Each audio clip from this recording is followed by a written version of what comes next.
আজকে আমরা প্রথমবারের মতো বাহিরে ইফতার করতে এসেছি। বাহিরে ইফতার করতে এসে মাগদি বাজান দিয়ে দিল রাস্তায়। প্রতিদিন ইফতার টাইমে যে এত এত মানুষ বাসা থেকে বাহিরে ইফতার করে সেটা হয়তো সেদিন বের না হলে জানতাম না। হ্যালো, আসসালামু আলাইকুম everyone, welcome to mommy and রুজাইনা।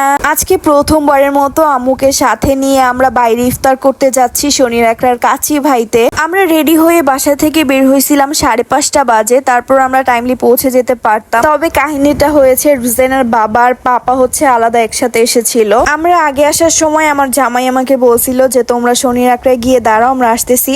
তো সে তারপর কি করে শনি একরায় না দাঁড়িয়ে একদম ডিরেক্ট কাছি ভাইতে চলে যায়। সব থেকে মজার ব্যাপার হলো সেদিন আমরা আমাদের অ্যান্ড্রয়েড ফোনগুলো নিয়ে যাইনি। ভাবছিলাম কে আর ফোন দিবে, ইফতার করে তো চলেই আসবো, বাট এইরকম যে একটা বিপদে পড়বো সেটা কখনো ভাবতেই পারিনি। শনির একরায় গিয়ে প্রায় 20 থেকে 25 মিনিট পর্যন্ত ওয়েট করছিলাম রুজাইনার বাবা আর পাপার জন্য, বাট আমরা ভাবতেও পারি না যে রুজাইনার বাবা আর পাপা আমাদের রেখেই কাছি ভাইতে চলে গেছে। রুজাইনার বাবার সাথে দেখা হওয়ার পর ও বলছিল, ও নাকি বলছে যে কাছি ভাইতে আসতে। মানে এই কথাটা শোনার পর আরো বেশি রাগ লাগছিল। এটা নিয়ে আমাদের মধ্যে অনেক অনেক ঝগড়া হয়েছে। মানে আমার বোন, তারপর রুজাইনার বাবার সাথে, মানে আমরা দুই বোন মিলে রুজাইনার বাবার সাথে ঝগড়া করছি এক প্রকার। ব্যাপারটা আপনাদেরকে খুব শর্টলি শেয়ার করলাম, বাট আসলে এরকম শর্টলি কিছুই হয়নি, অনেক লম্বা একটা কাহিনী আপনাদেরকে শর্টলি বললাম।